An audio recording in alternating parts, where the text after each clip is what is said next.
Spring Valley Fire Department was notified of a smoke condition with fire alarm sounding at 65 Lafayette Court, the Evergreen Adult Home.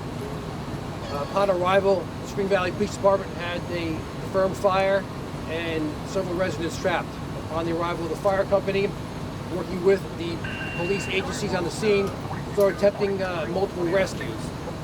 Roughly about 20 to 25, maybe even 30 individuals of the facility were actually rescued. During the operation, situations worsened and several people became trapped, including one firefighter from the Spring Valley Fire Company who called in a mayday, and attempts to locate him and rescue him at this point were unsuccessful. So currently we are operating in a situation where we have a firefighter who is missing right now, and the operation continues to locate him in the building. We currently have a machine operating at the facility, trying to pick apart the heavy debris that could not be moved by the firefighters. And to no avail, we have not located this firefighter yet, nor have we located the reported person of the residents that was also missing too. We did have a lot of reports of smoke investigations in the area. The EMS crews went door to door to make sure that all the residents were accounted for and they were okay. And right now we're kind of scaling down the operation. We're releasing some mutual aid companies, replacing some mutual aid companies, and scaling it down to a more manageable scene. And we're also planning for the next several hours. We're talking about lighting, food, additional manpower, and assisting the investigation by the local investigators and state investigators here on the scene. That's it right now. There really hasn't been much change since this morning. And if anyone will take any questions. Can you summarize who you are searching for in terms of residents and firefighters, just so we have those numbers? So we're looking for one firefighter and at this time one resident. I mentioned earlier this morning we still didn't have an exact count of the amount of residents. We're still working on that. A bunch of residents were taken to other facilities to be housed. I think one in Brooklyn, one in Highlands, and one in the local area. So we're trying to still track who was sent where, and we're also working to reach out to the families of the people who are other residents. Sir, we don't know the age and gender of the missing. this firefighter who made the Mayday call, third floor, and can you tell us what efforts were made to get it and why you had to pull back? So the Mayday call was made from a firefighter on the third floor, and when that Mayday was called, we clear the air. Firefighters go in and attempt to rescue the guys inside. Firefighters that go inside attempt to locate the firefighter, but to no avail. They could not locate the firefighter in the building, and as conditions worsened, they had to pull themselves out of the building for their own safety's sake. I can't even imagine how gut-wrenching that has to be for you guys. It's gut-wrenching. You know, any type of loss of life is devastating, but to one of your own, it makes it more devastating. Where are the nursing residents now, the nursing home residents now, and who evacuated them? So several were taken to local hospitals. I don't know how many have been released and how many are being held at the hospitals.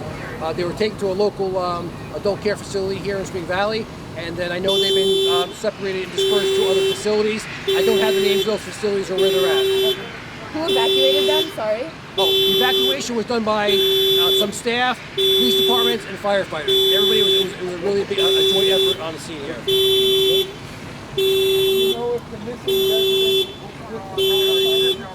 That's the initial report we have. We believe that he found her and was attempting to rescue her, but we can't confirm that. Can you talk about a little bit about the rescues? Dozens of people were rescued. Were your firefighters carrying them out, leading them out? Can you walk us through? There was firefighters and police officers that were carrying victims out, leading them out, and you know, when I arrived on the scene, several minutes in, there was just a ton of people in the parking lot. You know, some lying on the ground, some sitting on the ground, some walking out, disoriented. So it was kind of like a Herculean effort. Everybody was going in, everybody coming out. You know, there's well over 100 people that live in this facility, so you can imagine, you know, the amount of time and manpower it took to get most of these people out of the building. It was quite extensive. Can you talk about your firefighter who went in to rescue this woman missing? Can you tell us about him? How long he's been with you? I can't go into those details right now. You know, it's just respect until we locate this firefighter, and respect to the family notified. So I can't comment on that right now. We hear volunteer firefighters in Rockland County, you have a training center. You train them to a very high level. Some of these volunteers are professional firefighters elsewhere too, correct? Correct. Yeah, there's a good amount of firefighters in Rockland County that are, that are FDNY. Some are Connecticut, some are, might be Jersey or upstate. So, we do have a good variety of mix here. We love having those guys who are extra experienced to work with the volunteers and teach the young ones, especially. We do have a very vibrant training center here, which COVID kind of killed in the last year, but we're revamping that to get more training going on. So, but it's 26 departments that are all volunteer in the county, and they're very well trained. And I saw Mike Popey here from the governor's office. Is there anything you need that you're not getting? Is there a request you're making at this point? No, not right now. We did have the offer from the governor's office for any assistance. Right now, we're keeping everything on a local level, besides the state fire investigator that came down. So we know those resources are there, we know that they're here for us, and we have no problem going to them if they're needed. And can you tell us if the missing firefighter is a professional firefighter with one of the paid departments in the region? No, he is not. Thank you. Yes. From outside. Yes. You can see what it looks like. I can't even imagine what it was like inside. What are you hearing? It had to be like hell on earth, and yet here are these guys running in and even with the firefighter. Absolutely. Generally when we go in these type of conditions, they're blackout conditions. There's high heat, and we're protected in our ensemble, right, with our gear and our masks as firefighters. So you can imagine what residents that are trapped are going through. So that makes us give us the extra Herculean effort to find these people. So those are the conditions. It's really blacked out, heat, and listen, depending on what floor you're on, sometimes it's worse than another floor, but not conditions that are very tenable for very long. I'm sorry somebody else asked, but is it possible that there are residents that are also there that we don't know because the missing firefighter went in? Yes. Trying to make rescue. Yeah. We're going on the assumption that there's one missing resident. Unknown if there's more than that. Can you tell us what the initial response was on your dispatch and how long it took you to get to additional alarms? So when the chief of Spring Valley first arrived on the scene, he immediately called for mutual aid from several departments. While I was en route, he called for mutual aid for several more departments. When I arrived on the scene, we set up a command post, and then we worked together, and we just kept calling additional resources after additional resources. So at some point, it kept growing and growing and growing. It's more manpower driven really than the amount of trucks we have here. So the goal is just to get as many guys here. Guys get winded, they get tired. You got to rotate guys in and out. So there was a ton of resources called early on. I don't have a total number of injured right now. 10 residents were taken to the hospital. Okay. 10 residents were taken to the hospital. Taken to hospitals. Okay. And 2. All right. You got that 2 firefighters were injured, which we knew of. 10 area residents were taken to the hospitals. 1 firefighter was released. 1 fire staying overnight in Westchester Medical Center. I had a number earlier on of about 20 to 25 that were taken to hospitals. I'm glad to hear that number was scaled down to 10. That's a good sign, and I don't know their conditions. We didn't have the one that passed away. The other 9, I don't know the conditions. Do you have any indication of the cause of the fire? No, right now we're such in the initial early stages of the investigation. There's not a thought has even been given to the initial cause of the fire.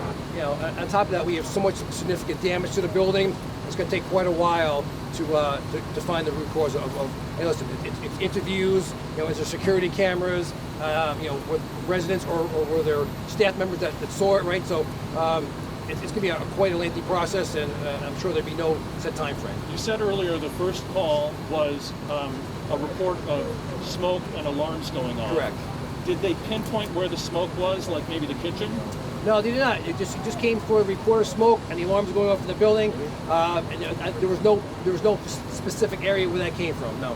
Could you maybe just take a moment and share your thoughts about what was an inferno with 100 elderly people inside, and what was accomplished by these firemen? Well, I will tell you, when I arrived on the scene and what I witnessed was incredible. There was just, like I said earlier on, there was just people pouring out of the building. Police officers, firemen, helping people out, carrying people out, going back in, getting more people. It's one of your worst nightmares. It's not your typical house fire where there's 5 or 6 residents. We're talking about an adult care facility where you have over 100 people, and it's just the work that the firefighters, the police officers did, the EMS treating and triaging the people that were out. Herculean. It was absolutely amazing. I'm proud of everybody here, and I've seen that did the work. Everybody gave all. You didn't see anybody not giving their all, so it was quite impressive. Sir, sorry, just back to the search for your firefighter. It's got to be painstaking and meticulous, but what are they up against? What kind of rubble? Did floors collapse on the floor? What are they going? Yeah, so we have multiple floors of collapse. You also talk about the roof. So we have a general idea where we feel that he is. However, it's painstaking. It's digging by hand, so you can't dig by hand no more. And then we have a bucket, like a cherry picker. We're trying to remove the big debris. There's beams, there's columns, there's pipes. There's refrigeration units. So and each piece has got to be picked gently, right? It's like peeling back an onion, right? You just can't go in there and grab. You don't know where these people or the firefighter where they're going to be found, right? So it's a difficult, painstaking, trying process. Anybody else? That'll be it for now. We'll provide another update later in the afternoon. Yeah. As this goes on. Yeah. No time frame yet. Sorry.